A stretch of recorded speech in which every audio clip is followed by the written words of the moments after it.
लोक आहेत.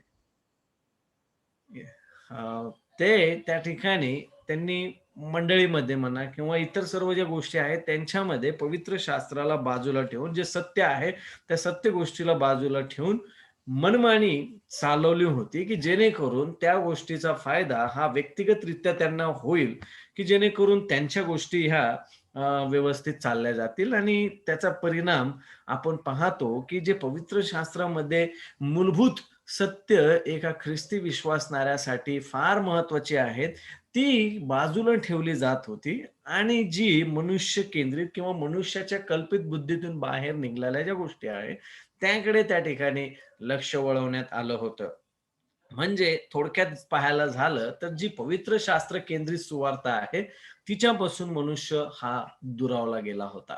आणि मग त्या ठिकाणी आपण पाहतो, की मग त्या ठिकाणी मग आपण पाहतो, की बरेचसे विषय जे आहे, जे रिफॉर्मर्सनी ज्याच्या विरुद्ध उभे राहिले, जसं की पर्गेटरी असेल किंवा इंडल्जन्स असेल किंवा पोपचा अधिकार असेल किंवा अ, ज्या बाकी इतर सर्व गोष्टी आहेत, त्या सर्व त्या ठिकाणी असतील. परंतु जर आपण सुधारणूक चळवळ ही कशासाठी झाली याचा जर आपण बारकाईने जर अभ्यास केला, तर एक गोष्ट आपल्या समोर येते ती म्हणजे जी येशू ख्रिस्ताची अद्भुत सुवार्ता आहे किंवा येशू ख्रिस्तच जणू काय हरवला होता ह्या लोकांनी.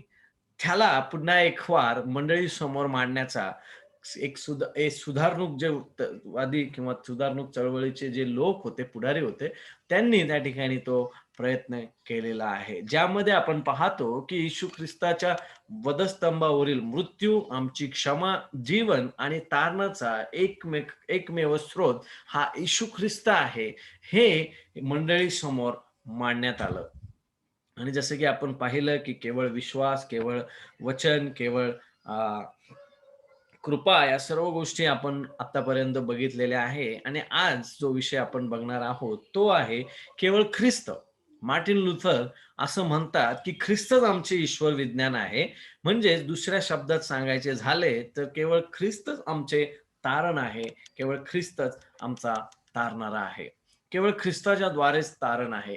हेच सुधारणूक चळवळीचं अंतःकरण होतं. मार्टिन लुथर आणि इतर सुधारणुकांनी ज्या प्रथा किंवा ज्या शिकवणी बदलण्याच्या अ, जी त्या ठिकाणी होत्या, त्या बदलण्याची जी त्यांची इच्छा होती, त्या सर्व समस्यांनी ग्रस्त अशा होत्या. कारण त्यांनी येशू ख्रिस्त जो पवित्र शास्त्रामध्ये देऊ केला आहे, तो चुकीच्या पद्धतीने समजून घेतला होता. किंबहुना त्यांना येशू ख्रिस्त समजलाच नव्हता. त्या कारणामुळे जी परिस्थिती 16व्या शतकामध्ये होती, त्या परिस्थितीमध्ये मार्टिन लुथर आणि इतर जे सुधारणूक चळवळ आहे, ज्या शिकवणी येशू ख्रिस्ताविरुद्धच्या आहेत किंवा ज्याविषयी मंडळीमध्ये समज निर्माण झालेला आहे, त्या प्रथा असो किंवा मग ती शिकवण असो, ते सिद्धांत असो, ते चुकीचे आहे आणि त्यामध्ये बदल घडणं फार गरजेचं आहे. यासाठी त्या सर्व गोष्टी त्यांनी केल्या. कारण त्या शिकवणी ज्या होत्या, त्या ज्या प्रथा होत्या किंवा ज्या रूढी होत्या किंवा ज्या परंपरा होत्या, त्या सर्व ख्रिस्ताला साजेशा नव्हत्या. त्या ख्रिस्ताला गौरव देणाऱ्या नव्हत्या. त्या उलट पाहायला गेलो तर त्या ख्रिस्त विरोधी अशा त्या होत्या. कारण त्या प्रथा ख्रिस्त आणि अधिक किंवा ख्रिस्ताने जे आपल्या तारणासाठी केलेले आहे, त्यातून काही कमी करणाऱ्या अशा होत्या. थोडक्यात सांगायचं झालं तर ख्रिस्ताने जे तुमच्या आणि माझ्यासाठी जे तारण साध्य केलेलं होतं, ते त्यांनी बाजूला सारत होते आणि शिकवताना, सांगताना ते या प्रकारे त्यांची शिकवण होती, की जर आम्हाला तारण हवं असेल, तर आम्हाला ख्रिस्त हवा आहे आणि आम्ही अजून काहीतरी केलं पाहिजे, तरच आमचं तारण होईल. तीच गोष्ट आपण पाहतो पवित्र शास्त्रामध्ये, की ज्या-ज्या ठिकाणी पाऊल येशू ख्रिस्ताची सुवार्ता घेऊन गेला, ज्या-ज्या भागांमध्ये, ज्या-ज्या प्रांतामध्ये, ज्या-ज्या मंडळ्या वेगवेगळ्या ठिकाणी तो जिथे कुठे गेला, आपण पाहतो, की त्याच्या मागून काही यहुदी लोकं येऊन लोकांना शिकवत होते, की हो, तुम्हाला ख्रिस्तावर विश्वास ठेवायचा आहे, परंतु जर तुम्हाला तारणासाठी किंवा तुम्हाला जर खरे ख्रिस्ती व्हायचं असेल, तर तुम्हाला मोशेचे नियमशास्त्र पाळणं गरजेचं होतं. म्हणजे थोडक्यात काय करत होते, की जे ख्रिस्ताने त्याच्या मृत्यूच्याद्वारे, त्या वधस्तंभावर देऊ केलेल्या प्राणाच्या द्वारे जे तारण आम्हाला मिळतं, तिथे ह्या लोकांनी ख्रिस्त आणि तुमची कर्म. ख्रिस्त आणि तुमचा बाप्तिस्मा, ख्रिस्त आणि तुमचं नियमशास्त्राचं पालन, ख्रिस्त अधिक, ख्रिस्त अधिक, ख्रिस्त अधिक, अशी शिकवण त्या ठिकाणी मांडताना आपण पाहतो. आणि पवित्र शास्त्रामध्ये आपण पाहतो, की जे तारण तुम्हाला आणि मला मिळतं, ते केवळ आणि केवळ येशू ख्रिस्तामुळेच प्राप्त होतं. त्याच्यामध्ये तुम्ही आणि मी कुठल्याही प्रकारची जोड देऊ शकत नाही. आम्ही म्हणू शकत नाही असं, की येशू ख्रिस्ताने आमच्यासाठी 50% काम केलेलं आहे. आता आम्हाला 50% काम करून आमचं तारण साध्य करून घ्यायचं. नाही प्रिय, ती खोटी शिकवण आहे, ती चुकीची शिकवण आहे. आणि आज अनेक मंडळांमध्ये आपल्याला त्या चुकीच्या शिकवणीचा पगडा, चुकीची शिकवण शिरकाव झालेली किंवा ती सरसावत आहे, हे आपल्याला स्पष्टपणे दिसतो. म्हणजे ख्रिस्ताने पूर्ण केलेल्या कामामध्ये आज लोकं मानवी श्रम जोडण्याचा प्रयत्न करत आहे. येस, नक्कीच त्या ठिकाणी आम्हाला तारण झाल्यानंतर आमच्या ख्रिस्ती वाटचालीमध्ये जीवन जगण्यासाठी आम्हाला समर्पण हवं आहे. आम्हाला त्या ठिकाणी ख्रिस्ताला साजेश, ख्रिस्ताला शोभेल तारण जे आम्हाला मिळालेलं आहे, जे ख्रिस्ती नाव आम्हाला मिळालेलं आहे, त्या नावाला शोभेल या प्रकारच्या गोष्टी आम्हाला करणं गरजेचं आहे. आणि एवढंच नव्हे तर इफिसमध्ये आपण ज्यावेळेस वाचतो, त्यावेळेस इफिसकारास पत्र याचा 2रा अध्याय आणि वचन 10 मध्ये आपल्याला स्पष्ट सांगितलं आहे. काय सांगितलं आहे? आपण सत्कृत्य करावे म्हणून ख्रिस्ताच्या ठायी, ख्रिस्त येशूच्या ठायी निर्माण केलेले असे आपण त्याचे हस्तकृती आहोत. ती सत्कृत्ये आचरत आपण आपला आयुष्यक्रम चालवावा म्हणून देवाने ती पूर्वी योजून ठेवली आहे. इथं असं नाही म्हणलं आहे प्रियांनो, की तुम्हाला तुमचं तारण जर हवं असेल, तर मग ख्रिस्ताने जे तुम्हाला त्याचं बलिदान दिलं आहे ते आणि तुम्ही काहीतरी करणं गरजेचं नाही. आपण पुढे बघणारच आहोत, की कशाप्रकारे केवळ आणि केवळ ख्रिस्तामध्येच मला तारण आहे. मग तिथे परिस्थिती अशी होती, की जे ख्रिस्त आणि मग इंडल्जन्स असेल, ख्रिस्त मग तुमचे उपवास असेल, ख्रिस्त मग तुमचं तीर्थक्षेत्र असेल, ख्रिस्त मग तुम्ही त्या ठिकाणी त्याच्यामध्ये अधिक तुमची कर्म जोडायची आहेत. ख्रिस्त आणि मग वेगवेगळे मंदिरं जे आहेत त्यांच्याप्रती तुमचा प्रामाणिकपणा दाखवणं गरजेचं. ख्रिस्त आणि इतर सर्व काही. अशा प्रकारे आपण पाहतो, की तिथे गोष्टी करण्याचा प्रयत्न केला जात होता, ज्या खरोखर कुठल्याही प्रकारे बरोबर नव्हत्या. ह्या सर्व गोष्टी तुम्हाला तुमचे तारण प्राप्त करून घेण्यासाठी गरजेचं आहे. अशा प्रकारचं शिकवण त्या ठिकाणी दिली जात होती. म्हणजेच ख्रिस्त आणि अधिक काहीतरी करणं गरजेचं आहे. जर आपण पाहिलं, की ओके ठीक आहे, की उपवास आहे म्हणा किंवा प्रार्थना आहे, पश्चाताप आहे किंवा चर्च मेंबरशिप आहे किंवा इतर मंडळीच्या ज्या परंपरा आहेत, ज्या पवित्र शास्त्रानुसार आहेत, त्या करण्यामध्ये काय चुकीचं नाहीये. हो, परंतु ज्यावेळेस गोष्ट येते, की ती म्हणजे तुमच्या तारणासाठी या गोष्टी तुम्हाला पाहिजे आहेत, तर मग तिथं आपल्याला दिसून येतं, की काहीतरी चुकतंय. कारण तारण आम्हाला केवळ आणि केवळ ख्रिस्तामध्येच मिळतं. यासाठी की एक गोष्ट करणं चुकीचं नव्हतं, परंतु हां, त्याच्यामध्ये ज्या काही गोष्टी अशा होत्या, की ज्या पवित्र शास्त्रानुसार नव्हत्या, ज्या पवित्र शास्त्रविरोधी होत्या, ज्यांना पवित्र शास्त्राचा आधार नव्हता किंवा पाठिंबा नव्हता, त्या गोष्टी नक्कीच तुम्हाला आणि मला करायच्या नाहीयेत. परंतु त्याचप्रमाणे अशा काही गोष्टी आहेत, ज्या अगोदरच आमच्यासाठी नेमून ठेवलेल्या आहेत, त्या आम्हाला करायच्या आहेत. हां, परंतु त्या करत असताना आम्ही या गोष्टीकडे विचार गेला नाही पाहिजे आमचा, की आमच्या तारणासाठी या गोष्टी आम्हाला करणं गरजेचं आहे. नाही प्रिय, आमचं तारण हे केवळ आणि केवळ पूर्णपणे येशू ख्रिस्ताने त्या वधस्तंभावर देऊ केलेल्या बलिदानामध्ये आपल्याला पाहावयास मिळतं. आणि म्हणून ही जी खोटी शिकवण त्या ठिकाणी चालली होती, तिच्या विरोधात त्या गोष्टीला थोडक्यात सांगायचं झालं ते म्हणजे, की जे त्रैक्यत्वातलं जे दुसरं व्यक्तिमत्व म्हणजे येशू ख्रिस्त जो आहे, त्याला ते त्याच्या राजसनावरून काढून टाकत होते. थोडक्यात ते पाप करत होते. जर पाहायला गेलं आपण, जर त्याच्यामध्ये जर पाहिलं, तर ते देवाची आज्ञा मोडत होते. आपण पाहतो, की "मज सोडून तुला दुसरा देव नसो, कुठली कोरीव मूर्ती करू नको." या सर्व गोष्टींचं ते भंग त्या ठिकाणी करत होते. ओके. नक्कीच तुम्ही आणि मी ख्रिस्ताबरोबर कुठल्याही गोष्टीची जोड आमच्या तारणामध्ये देऊ शकत नाही. आणि मग पोप आणि परिषद म्हणायचे, की ख्रिस्त आणि अधिक काहीतरी करणं गरजेचं आहे. परंतु दुसरीकडे आपण पाहतो, की रिफॉर्मर्स जे होते, ते त्यांच्या ह्या पवित्र शास्त्रानुसार जे सत्य आहे त्याच्यावर ते ठाम होते आणि ते म्हणायचे, नाही, तारण हे केवळ आणि केवळ ख्रिस्तामध्येच आहे आणि त्याला तारणासाठी इतर कशाचीही जोड नाही. का? कारण की तुम्ही आणि मी तुमच्या आणि माझ्या तारणामध्ये 0% सुद्धा कॉन्ट्रिब्युशन करू शकत नाही.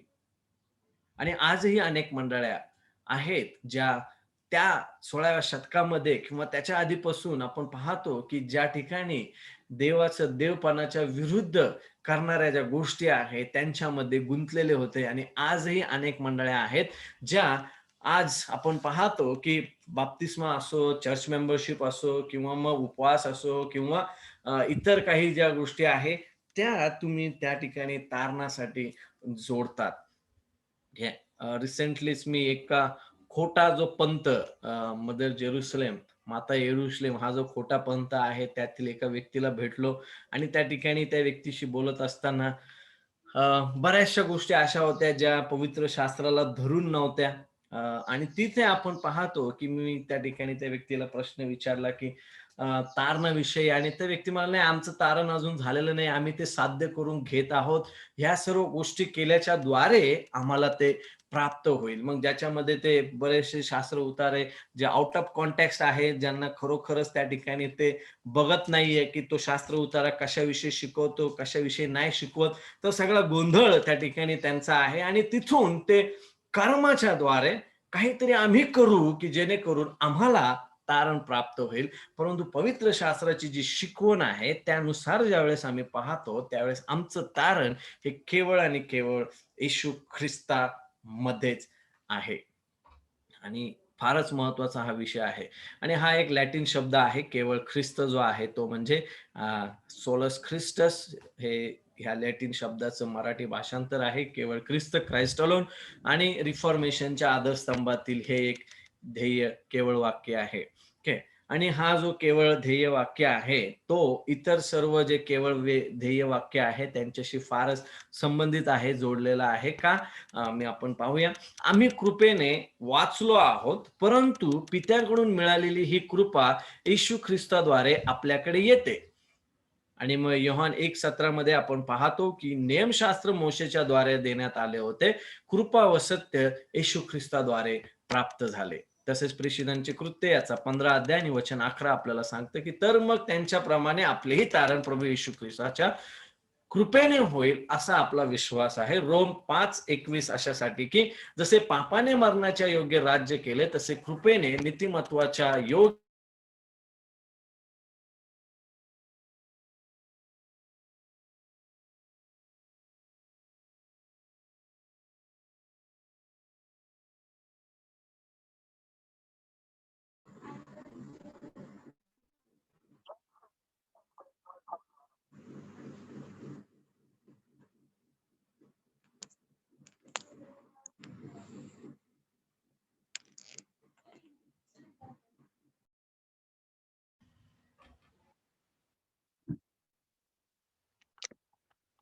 Hello brother. हा, आवाज आवाज कट झाला होता. कुठून झालता काय? आत्ताच झालता का? हा, इतक्यातच जस्ट. Okay, okay. ठीक आताच नाही आला. आहे. ठीक. ओके. ओके. तर मग आपण पाहतो, की आमच्या जागी वधस्तंभावर येशू ख्रिस्ताच्या मृत्यूमुळेच आम्हाला पित्याकडून कृपा व आशीर्वाद प्राप्त होतो. येशू ख्रिस्त कृपा ही येशू ख्रिस्ताशी जोडलेली आहे. येशू ख्रिस्ताविना कृपा नाही. आम्ही एकट्या विश्वासाने तारले गेलो आहोत. म्हणजे केवळ विश्वासाने आमचं तारण झालेलं आहे, हा सिद्धांत आम्ही पाहिला आहे. परंतु आपल्या विश्वास येशूच्या तारणाच्या कामावर अवलंबून आहे. आम्हाला केवळ भेट म्हणून त्या ठिकाणी तो विश्वास मिळत आहे. नियमशास्त्राविषयी नियमशास्त्र सांगतं की आपल्याला, की देवाचे नीतिमत्व प्रगट झाले आहे. जे विश्वास ठेवतात त्यांच्यावर, येशू ख्रिस्तावर विश्वास ठेवून देवाचं नीतिमत्व प्रगट झाले. त्याच्यासाठी आपण शास्त्र उतारे पाहू शकतो. रोमकारास पत्र याचा 3रा अध्याय वचन 21-22, गलती 3:26, पहिले तिमोथी 1:14. विश्वास ख्रिस्तावर हा विश्वास आहे आणि आपल्या स्वतःच्या विश्वासूपणावर नाहीये. ठीक आहे. मी विश्वास ठेवला म्हणून माझं तारण झालं नाही. आमच्या विश्वासूपणावर आमचा विश्वास किंवा आमच्या विश्वासूपणावर आमचं तारण अवलंबलेलं नाहीये. तर आम्ही विश्वास ठेवण्याचे कार्य करतो म्हणून आमचे तारण होत नाही. पण येशू ख्रिस्ताच्या मृत्यूने वधस्तंभावरील केलेल्या कार्यामुळे, तिथे आम्हाला प्राप्त झालेल्या क्षमेमुळे आमचे तारण होतं. कारण आपण पाहिलं, की विश्वास हा आपल्याला देवाकडून मिळालेली भेट आहे, देणगी आहे. आणि आपण पाहतो, की येशू ख्रिस्तामध्ये तो विश्वास आम्हाला पित्याकडून प्राप्त होतो. भेट म्हणून आम्हाला त्या ठिकाणी तो मिळतो. विश्वास आम्हाला सार्वकालिक मृत्यूला तोंड देणारी आमच्या आशा म्हणून येशू ख्रिस्ताला चिकटून आहे. येशू ख्रिस्ताला चिकटून विश्वास असल्यामुळे जो सार्वकालिक मृत्यू आहे, त्याच्यापासून आमची सुटका झालेली आहे. आमचे विश्वर विज्ञान केवळ शास्त्र, देवाचे वचन आहे. केवळ शास्त्र आपण पाहिलं, केवळ विश्वास आपण पाहिलं, केवळ कृपा आपण पाहिलं. देवाचे वचन यातून आम्हाला त्या ठिकाणी देवाच्या विषयीचं ज्ञान प्राप्त होतं. परंतु पवित्र शास्त्र आपल्याला त्या ठिकाणी सांगतं, की कारण येशूविषयी सुरुवातीपासून शेवटपर्यंत आहे. येशूने आपल्या शिष्यांना सांगितले, "जेव्हा मी तुम्हाबरोबर होतो, तेव्हा मी तुमच्याशी या गोष्टी सांगितल्या. मोशे आणि नियमशास्त्र, स्तोत्र याच्याविषयी माझ्याबद्दल लिहिलेले आपण सर्वजण पाहिले आहेत." लूक 24:44 मध्ये आपण ते पाहतो. आपण शास्त्र वचनांमध्ये देवाचे वचन ऐकतो, कारण तेथे येशू आपल्याशी बोलत असल्याचे आपण ऐकतो. म्हणून थोडक्यात सांगायचं झालं तर केवळ ख्रिस्त हे रिफॉर्मेशनचं हृदय आहे, अंतःकरण आहे असं आपण म्हणू शकतो. आणि हे जे सोलाज आहेत, one of the 5 solas of reformation हे एक सोला आहे. एक केवळ ख्रिस्त हा एक त्यातला एक ब्रीद किंवा ध्येय वाक्य आहे. आणि जे केवळ देवाचं वचन, केवळ देवाची कृपा, केवळ देवाचं केवळ कृपा, केवळ विश्वास, केवळ देवाचं वचन आणि केवळ ख्रिस्त आणि सोली देओ ग्लोरिया, केवळ देवाच्या गौरवासाठी, ह्याच्या पलीकडे हे जर तुमच्याकडे जर नसेल, तर मग नक्कीच तुम्हाला तुमच्या ख्रिस्ती विश्वासाला प्रश्न विचारणं गरजेचं आहे. कारण if you have anything outside of this, you are outside of your Christian faith. यापैकी काही याच्या बाहेर जर तुमच्याकडे असेल, तर तुम्ही ख्रिस्ती विश्वासाच्या बाहेर आहात. कारण की या सर्व गोष्टी ज्या आहेत, हे आम्हाला त्या ठिकाणी देवाची कृपा, देवाने आणि जो विश्वास आपल्याला मिळालेला आहे, येशू ख्रिस्ताच्या द्वारे केवळ त्याच्यामध्ये जे आमचं तारण आहे, या देवाच्या वचनातून जे आम्हाला समजतं आणि या सर्व गोष्टी ज्या आहेत, त्या देवाच्या गौरवासाठी कारणीभूत अशा ठरणाऱ्या आहेत. म्हणून प्रियांनो, आपण थोडक्यात या ठिकाणी पार्श्वभूमी पाहिली, की का रिफॉर्मर्स हे केवळ ख्रिस्त याकडे येऊन पोहोचले नाही का? का त्या ठिकाणी ते केवळ ख्रिस्त या गोष्टीकडे आले? कसं पवित्र शास्त्र हे आम्हाला आमच्या तारणाच्या बाबतीत ज्यावेळेस आम्ही विचार करतो, त्यावेळेस आमचं तारण हे पूर्णपणे केवळ ख्रिस्तामध्ये आम्हाला प्राप्त होतं. त्याच्यामध्ये आम्ही आमचे कृत्य, आम्ही आमचा विश्वास, आम्ही आमचं काय म्हणतात त्याला, आम्ही काहीतरी करू, आमचं कॉन्ट्रिब्युशन देऊन आम्ही आमचं तारण प्राप्त करून घेऊ शकत नाही. का? कारण केवळ ख्रिस्तामध्ये आमचं तारण आहे. आणि त्याच्यासाठी यावेळेस आपण एक शास्त्र उतारा वाचूया. जर तुमच्याकडे तुमचं पवित्र शास्त्र असेल तर इफिस्कारास पत्र याचा प्रेषितांचे कृत्य याचा 4था अध्याय आणि वचन 1 ते 12 यावेळेस मी आपल्या सर्वांकरिता वाचणार आहे. प्रेषितांचे कृत्य याचा 4था अध्याय आणि वचन 1 ते 12. जर कोणाकडे जर पवित्र शास्त्र त्यांनी उघडलेलं असेल, तर मी विनंती करतो की तुम्ही तो शास्त्र उतारा वाचू शकता. प्रेषितांचे कृत्य याचा 4था अध्याय आणि वचन 1 ते 12.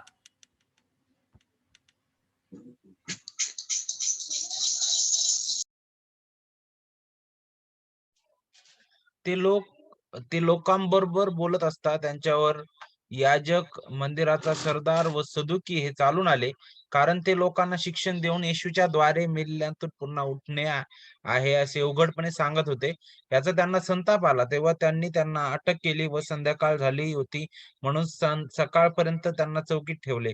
तथापि वचन ऐकणाऱ्यांतील पुष्कळांनी विश्वास ठेवला आणि अशा पुरुषांची संख्या सुमारे 5,000 झाली. नंतर दुसऱ्या दिवशी असे झाले की त्यांचे अधिकारी वडील व शास्त्री आणि प्रमुख याजक हन्ना व कैफा योहान अलेक्झांद्र व प्रमुख याजकाच्या कुळातील जितके होते, तितके यरुशलेमेत एकत्र जमले आणि त्यांनी त्यांना उभे उभे करून मध्ये उभे करून विचारले, तुम्ही हे कोणत्या सामर्थ्याने किंवा कोणत्या नावाने केले?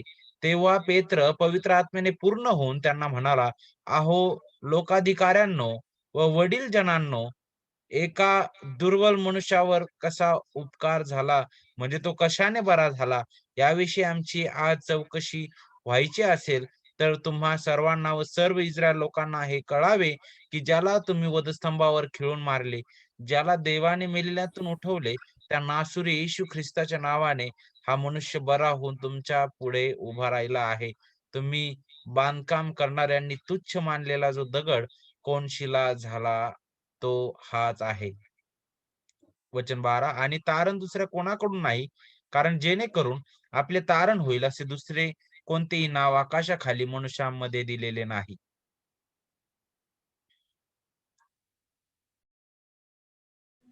Thank you brother.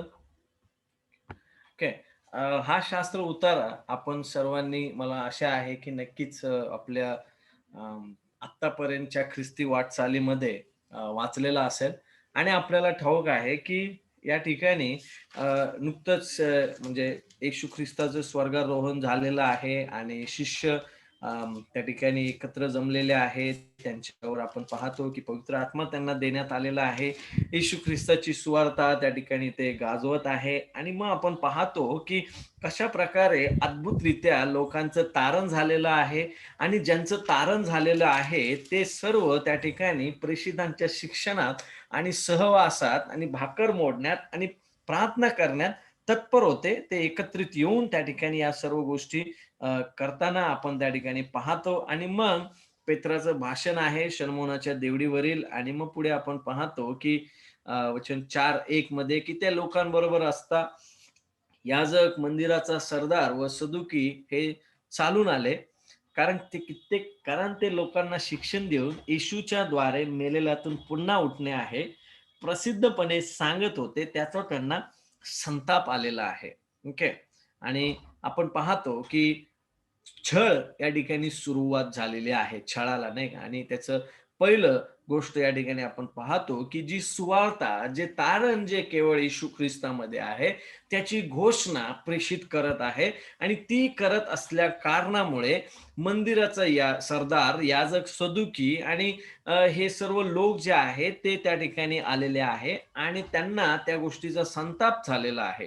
आजही प्रियांनो, ज्यावेळेस आपण येशू ख्रिस्ताविषयीची खरी सुवार्ता सांगतो, त्यावेळेस जे लोक खोटे शिक्षण किंवा खोट्या सुवार्तेमध्ये गुरफटून गेलेले आहे, जी सुवार्ता नाहीये अशा गोष्टींमध्ये गुरफटून गेले आहेत, त्यांना या गोष्टीचा संताप होतो. का? कारण की त्यांची जी चुकीची शिकवण आहे, त्या शिकवणीला ही शिकवण विरोध असतो, टोचत असते. ते खोटं कसं आहे हे दाखवून देत असल्यामुळे संताप नक्कीच त्या ठिकाणी होतो आणि त्या कारणामुळे आपण पाहतो की त्यांनी पेत्र आणि अ, त्याच्याबरोबर असणारे सहकारी यांना अटक केली, नाही का? आणि आपण पाहतो की सकाळपर्यंत त्यांना चौकीत ठेवलेलं आहे आणि तिथे आपण पाहतो की ज्यावेळेस देवाच्या वचनाची घोषणा झाली, तिथं सांगितलं आहे, तथापि वचन ऐकणाऱ्यातील पुष्कळांनी विश्वास ठेवला आणि अशा पुरुषांची संख्या सुमारे 5,000 झाली. विश्वासूपणे स- ख्रिस्ता ख्रिस्ताच्या द्वारे जे तारण आहे त्याची घोषणा केल्याचा परिणाम अनेकांचं तारण होताना, विश्वास ठेवताना आपण पाहतो. आणि मग ज्यावेळेस त्या ठिकाणी इतर अधिकारी आणि वडील वर्ग आणि शास्त्री लोक हे जमले आणि त्यांनी त्यामध्ये आपण पाहतो की प्रमुख याजक हन्ना आहे, त्याचप्रमाणे कैफा, योहान, अलेक्झांद्र आणि प्रमुख याजकाच्या कुळातील जितके होते तितके यरुशलेमेत एकत्र झालेले आहे एका गोष्टीसाठी, की जेणेकरून जी सुवार्तेचा प्रसार आहे तो त्या ठिकाणी थांबवला गेला जावा. आणि मग आपण या सर्व गोष्टी घडत असताना पाहतो की पहिला छळ या ठिकाणी सुरुवात झालेला आहे आणि पेत्र, योहान हे न्यायसभेपुढे उभे आहेत. अटक त्यांना झालेली आहे येशू ख्रिस्ताच्या सुवार्तेच्या घोषणेकरिता आणि नक्कीच त्या ठिकाणी परिणाम स्वरूप आपण पाहतो, की जी सुवार्ता त्यांनी सांगितली, जे केवळ ख्रिस्तामध्ये असलेलं तारणाची घोषणा ज्यावेळेस त्यांनी केली, त्यावेळेस आपण पाहतो, की लोकांनी विश्वास ठेवला आहे, लोकांचं तारण झालेलं आहे आणि वचन 12 मध्ये ज्यावेळेस आपण येतो, त्यावेळेस आपल्याला अधिक स्पष्ट रीतीने पाहावयास मिळतं, की पेत्र या ठिकाणी स्पष्टपणे त्याच्या भाषणामध्ये किंवा जे त्या ठिकाणी असणाऱ्या लोकांना तो सांगत आहे, तिथे तो येशू ख्रिस्ताने तुमचं तारण हे उपलब्ध करून दिलेलं आहे.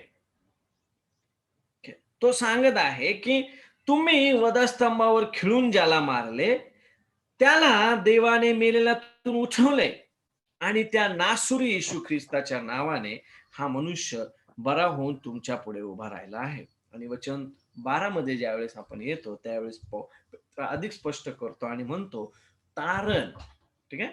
तारण दुसऱ्या कोणाकडून नाही. याकडे तुम्हाला आणि मला लक्ष देणं फार गरजेचं आहे प्रियांनो. हे आम्हाला समजून सांगतं. आम्हाला त्या ठिकाणी काही गोष्टी आमच्या समोर मांडतं, काही गोष्टी आम्हाला दाखवून देतं, काही गोष्टींची आम्हाला समज त्या ठिकाणी प्राप्त होते. एक गोष्ट आम्ही या ठिकाणी पाहतो या वचनाच्या द्वारे ती म्हणजे ही, की मनुष्याला कशाची तरी गरज आहे आणि ती सर्वात आणि फार महत्वाची गरज आहे. आणि पेत्र सांगतो, की या ठिकाणी ती गरज काय आहे? आणि ज्यावेळेस आपण या ठिकाणी वाचतो, ती म्हणजे मनुष्याची सर्वात मोठी गरज म्हणजे त्याला तारण मिळणं फार महत्वाचं आहे. ती प्राथमिकता आहे, ते प्रायोरिटी आहे. मनुष्याची सर्वात मोठी गरज ती आहे. आणि तो सांगतो, तारण दुसऱ्या कोणाकडून नाही. नो वन, कोणामध्येही, कोणाकडूनही तारण नाहीये. तुम्ही तारण कुठेही शोधू शकत नाहीये. असं नाही म्हणलेलं आहे, की तिथं तारण कशातच नाहीये. आपण पाहतो नाही का, असं नाही म्हणलं, की कशातच नाहीये. तिथं कोणाकडून नाहीये. असं म्हणलंय दुसऱ्या कोणाकडून नाहीये. म्हणजे व्यक्तीविषयी त्या ठिकाणी बोलण्यात आलेलं आहे. कोणाविषयी तरी त्या ठिकाणी सांगण्यात आलेले आहे. असं नाही म्हणलं, की दुसरं कशातच तारण नाहीये. तारण दुसऱ्या कशातच नाहीये. म्हणजे थिंग्स, वस्तू किंवा इतर गोष्टीविषयी बोललेलं नाहीये. तर स्पष्टपणे सांगितलं आहे, की तारण दुसऱ्या कोणाकडून नाही. म्हणजे सांगायचं तात्पर्य हे, की दुसऱ्या कोणाकडून तारण नाहीये, परंतु कोणीतरी आहे ज्याच्यामध्ये ते तारण आहे. ते व्यक्तीविषयी बोललं जात आहे आणि आपण पाहतो, की पेत्र जो आहे तो सुरुवातीला अगोदरच सांगत आहे, की ते तारण कोणामध्ये आहे. तो म्हणतो, की तर तुम्हा सर्वांना व इस्रायल लोकांना हे कळावे, की ज्याला तुम्ही वधस्तंभावर खिळून मारले, ज्याला देवाने मेलेल्यातून उठवले, त्या नासुरी येशू ख्रिस्ताच्या नावामध्ये ते तारण आहे. त्याच्यामध्ये ते तारण आहे. मनुष्याची सर्वात मोठी गरज जी आहे ती म्हणजे तारण आहे आणि ते तारण त्याला दुसऱ्या कोणाकडून मिळणार नाहीये. ते केवळ आणि केवळ येशू ख्रिस्तामध्येच त्या ठिकाणी आहे. केवळ येशू ख्रिस्ताच्या द्वारेच त्या ठिकाणी तुम्हाला आणि मला तारण आहे. नक्कीच त्या ठिकाणी पाहणं गरजेचं आहे, की कशापासून मला तारण्याची गरज आहे? काय आहे ज्याच्यामुळे माझ्यावर मला हे तारण मिळणं फार गरजेचं आहे? का माझ्यासाठी ही तारण होणं फारच अ, महत्वाची किंवा फारच प्राथमिक प्राथमिक अशी माझी गरज आहे? का? का त्याचं कारण त्या ठिकाणी समजून घेणं फार गरजेचं आहे. ओके. का? कारण की तारण जे आहे ते आम्हाला आमच्या नाशापासून वाचवणारं आहे. ते आम्हाला आमच्या विध्वंसापासून वाचवणारं आहे. ते आम्हाला त्या ठिकाणी जे आम्ही जे आमच्या पापामुळे देवाचे शत्रू झालेलो आहोत, आम्ही आमच्या पापामुळे देवाचा क्रोध जो आमच्यावर आहे, आम्ही आमच्या या पापामुळे परमेश्वरामध्ये आणि आमच्यामध्ये जी आडभिंत निर्माण झालेली आहे, त्यामुळे परमेश्वराचा क्रोध आमच्यावर आहे आणि त्या क्रोधापासून आम्हाला वाचणं गरजेचं आहे. आणि या तारणाच्या द्वारे काय होईल, की आमची समेट, आमच्यावर देवाचा प्रसाद होईल, आमच्यावर देवाची कृपादृष्टी त्या ठिकाणी होईल. आणि एक सौख्याचं नातं देवाबरोबर आमचं तयार होईल.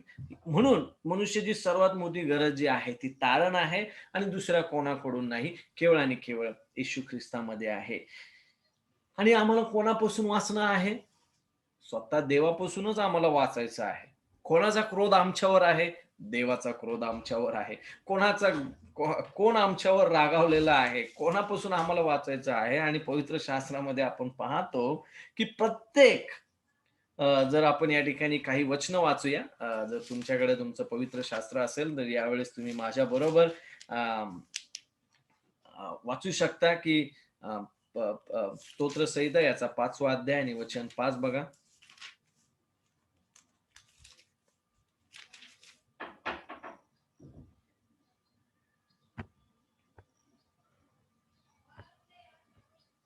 स्तोत्रसंहिता याचा 5 अध्याय आणि वचन 5. ओके. त्या ठिकाणी वचन सांगतंय स्पष्टपणे, की तुझ्या दृष्टीपुढे बढाई मारणारे टिकणार नाही. सर्व कुकर्म करणाऱ्यांचा तुला तिटकारा आहे. प्रत्येक जो व्यक्ती या जगामध्ये आहे, त्या प्रत्येक अ, जो पापी आहे, त्या प्रत्येकाचा परमेश्वराला काय आहे? तिटकारा आहे. तसेच 7वा अध्याय आणि वचन 11 आणि 12 देखील आपल्याला सांगतं, की देव न्यायाधीश आहे. तो प्रतिदिनी रोष दाखवणारा देव आहे. कोणी मनुष्य वळला नाही, तर त्याच्या विरुद्ध तो आपली तलवार पाजळितो. त्याने धनुष्य वाकून सज्ज केला आहे. प्रियांनो, ह्या परमेश्वराचा क्रोध त्या प्रत्येक व्यक्तीवर आहे, जो कोणी वळला नाही, त्याच्या विरुद्ध परमेश्वर आहे. कारण परमेश्वर न्यायाधीश आहे. तसेच 11 अध्याय वचन 4 ते 6 आपण या ठिकाणी पाहू शकतो. 11वा अध्याय आणि वचन 4 ते 6 मध्ये देखील ज्यावेळेस आपण वाचतो, त्यावेळेस आपण पाहतो, त्या ठिकाणी असं म्हणलं आहे, परमेश्वर आपल्या पवित्र मंदिरात आहे, परमेश्वराचे राजासन स्वर्गात आहे. त्याचे नेत्र मानवास पाहतात, त्याच्या पापण्या त्यास आजमवतात. परमेश्वर नीतिमानाला कसास लावतो, त्याला दुर्जनाचा व अतिताई माणसाचा वीट येतो. दुर्जनांवर तो पाशावर पाश टाकील. अग्निगंधक व दाहक वारा यांचा प्याला त्यांच्या वाट्यास येईल. कारण परमेश्वर न्यायी आहे, त्याला नीतिमत्व प्रिय आहे. सरळ असलेल्या त्यांना तो दर्शन देईल. From this judgement man needs to be save. ह्या न्यायापासून, ह्या देवाच्या येणाऱ्या क्रोधापासून मनुष्याला वाचणं गरजेचं आहे. परमेश्वराचा क्रोध हा त्या दुष्टांवर, अनीतिमान लोकांवर स्वर्गातून आपल्याला प्रगट होताना पाहतो. इथे आम्हाला त्या ठिकाणी दिसून येतं, की मनुष्याची सर्वात मोठी गरज आहे, की त्याला वाचायचं आहे, त्याचं तारण होणं गरजेचं आहे.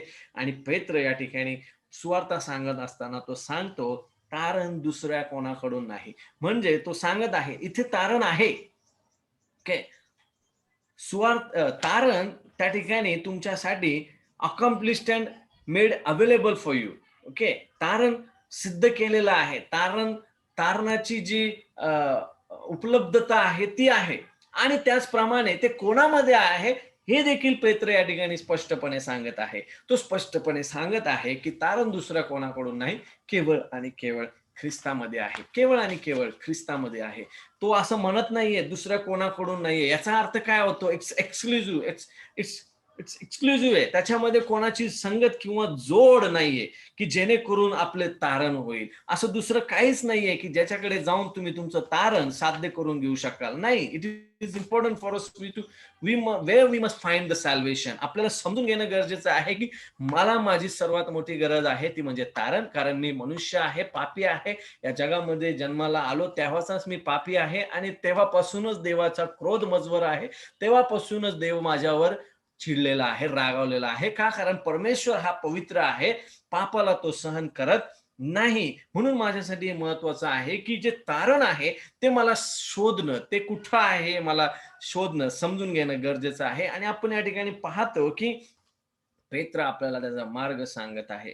कुठे आम्हाला तारण मिळेल? आणि हा एक फार मोठा, म्हणजे प्रत्येक जण त्या प्रश्नाच्या शोधामध्ये असणारा हा प्रश्न आहे, की where will I find the salvation? Where is the salvation I find?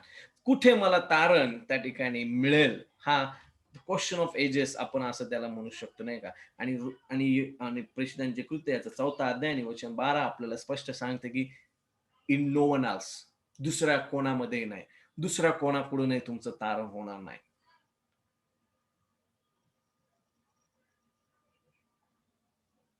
स्पष्टपणे सांगत आहे, कोणाकडून नाही. असं नाही म्हणत कशामध्येच नाही. आहे, तारण आहे, जी मनुष्याची सर्वात मोठी गरज आहे आणि त्याचप्रमाणे तो सांगतो ते कोणामध्ये तुम्हाला मिळेल. ओके. आपण पाहतो, तो म्हणत नाही तर तुमचं तारण चर्चमध्ये आहे. तो म्हणत नाहीये इन्स्टिट्यूशनमध्ये आहे. तो म्हणत नाहीये की तुमचं तारण कुठल्यातरी कारणामध्ये आहे, चर्च मेंबरशिपमध्ये आहे किंवा तुम्ही दान धर्म जो टाकताय, दान टाकतात त्याच्यामध्ये आहे किंवा तुम्ही कसं आचरण ठेवता याच्यामध्ये तुमचं तारण आहे. नाही. तो म्हणतो कुठेच तुम्हाला मिळणार नाही. केवळ आणि केवळ ख्रिस्तामध्ये ते आहे. दुसरं कोणाकडून नाहीये. दुसरं कशातच नाही. तुम्ही काहीही करून तारण प्राप्त करून घेऊ शकत नाही. हे आम्हाला हे वचन स्पष्टपणे सांगताना पाहावयास मिळते.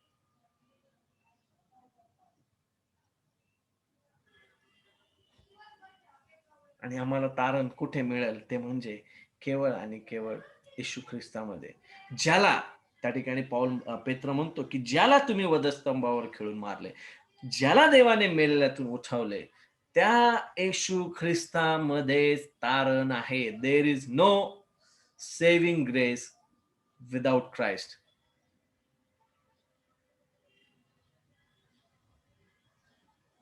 There is no saving grace. There is no entry apart from the faith alone in Christ alone. ख्रिस्ताविना ती कृपा आम्हाला मिळणार नाही. ख्रिस्ताविना त्या विश्वासाच्या द्वारे आम्ही ख्रिस्तापर्यंत येऊ ख्रिस्त आम्हाला फार महत्वाचं आहे. केवळ ख्रिस्तामध्ये आमचं तारण आहे. इतर कशातच नाहीये. केवळ मोशेमध्ये नाहीये, पाऊलामध्ये नाहीये, मोहम्मदमध्ये नाहीये, अल्लामध्ये नाहीये, बुद्धामध्ये नाहीये, कन्फ्युशियसमध्ये नाहीये, पोपमध्ये नाहीये, चर्चमध्ये नाहीये.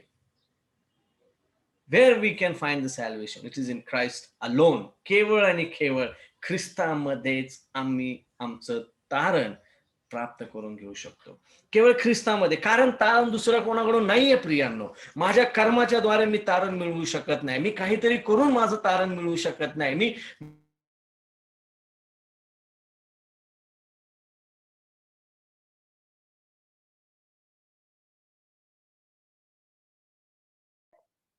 आवाज नाही येते.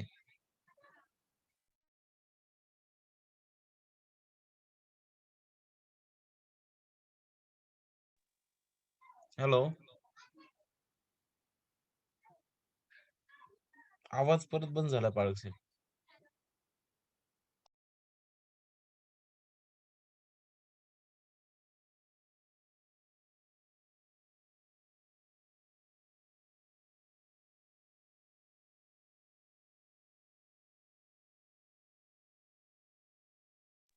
हॅलो.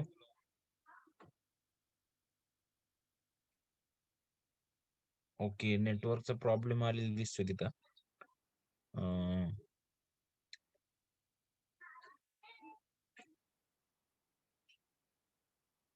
जॉईन होतील ते परत पाळक साहेब.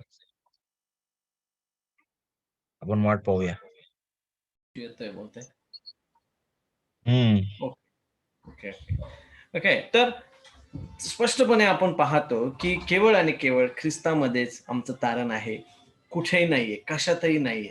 केवळ आणि केवळ त्या वधस्तंभावर ज्याने तुमच्या आणि माझ्यासाठी, जिथे देवाचा क्रोध तुमच्या आणि माझ्यासाठी त्याने शोषला, त्याने तुमच्या आणि माझ्यासाठी जो नरकाग्नी तो पियला, ज्याने तुमच्या आणि माझ्यासाठी आपण पाहतो की तुमचं आणि माझं पाप त्याने स्वतःवर घेतलं. तुमच्या आणि माझ्यासाठी त्याने त्या ठिकाणी मध्यस्थी केली आणि पवित्र शास्त्र आपल्याला सांगते की देवामध्ये आणि मनुष्यामध्ये केवळ एकच आहे आणि तो म्हणजे येशू ख्रिस्त. हे नाही, त्यानेच तुमच्या आणि माझ्यासाठी मध्यस्थी केली. तो आहे. त्याने त्या ठिकाणी कोणामध्ये नाहीये. केवळ आणि केवळ येशू ख्रिस्तामध्ये आहे. आणि हीच गोष्ट आपण पाहतो की रिफॉर्मेशनच्या काळामध्ये, कारण काय होत होतं की त्या ठिकाणी अशा प्रकारची शिकवण दिली गेली जात होती की तुमचा येशू ख्रिस्त आणि येशू ख्रिस्त अधिक, येशू ख्रिस्त आणि अधिक, येशू ख्रिस्त आणि अधिक काहीतरी, येशू ख्रिस्त आणि तुमचं बाप्तिस्म, येशू ख्रिस्त आणि तुमचं मंडळीतील सभासदत्व, येशू ख्रिस्त आणि तुमचं इंडल्जन्स, येशू ख्रिस्त आणि तुमचं इतर काय.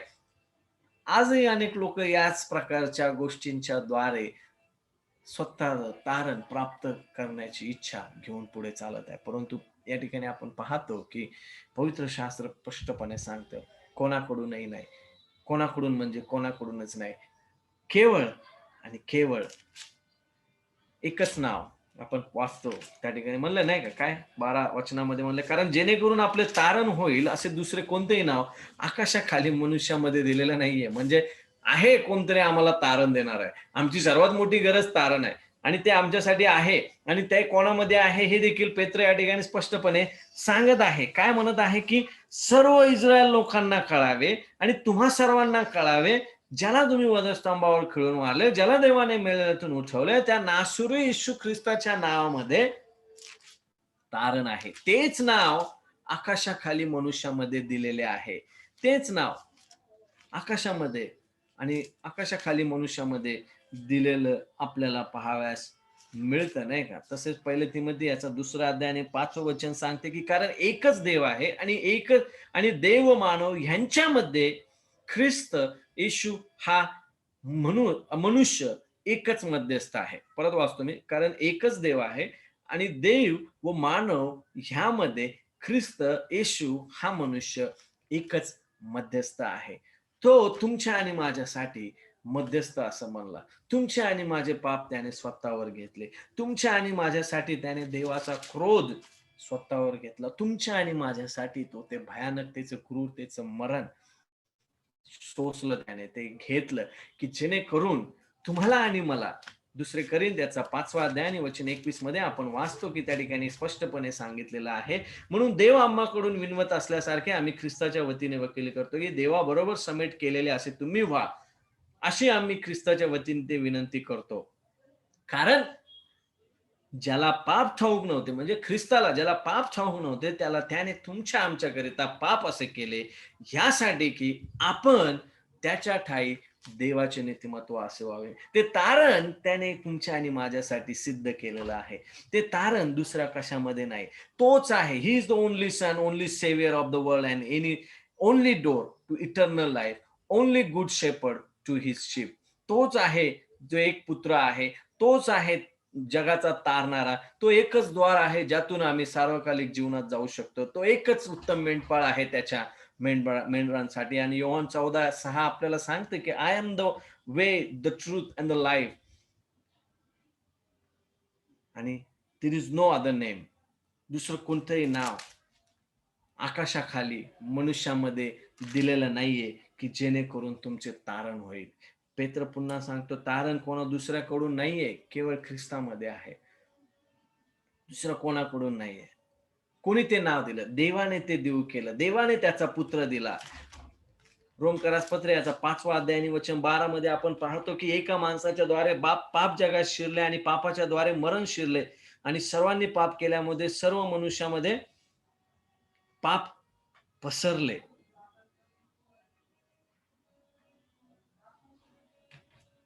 वचन 8 सांगतं, परंतु देवाने आपणावरच्या स्वतःच्या प्रीतीचे प्रमाण देतो, हे देतो की आपण पापी असतानाच ख्रिस्त आपल्यासाठी मरण पावला. हे नाही, आपण पापी असतात ख्रिस्त आपल्यासाठी मरण पावला. सार्वकालिक जीवन ख्रिस्ताने तुमच्या आणि माझ्यासाठी सिद्ध केलं आहे. केवळ ख्रिस्तामध्येच तुमचं आणि माझं तारण आहे, इतर कशामध्येही नाहीये. प्रियांनो, प्लीज ह्या गोष्टी तुम्हाला आणि मला आज या जगामध्ये जगत असताना समजून घेणं गरजेचं आहे. ह्या सत्यासाठी लोकांनी त्यांचा स्वतःचा जीव देऊ केला. या सत्यासाठी आपण पाहतो की त्यांचा छळ होत आहे. याच वचनामध्ये जर आपण अगोदरची काही वचनं वाचली तर आपण त्या ठिकाणी पाहतो, नाही का, काय की काय म्हणत आहे की कारण ते लोकांना शिक्षण देऊन येशूच्या द्वारे मेलेल्यातून पुन्हा उठणे आहे असे प्रसिद्धपणे सांगत होते.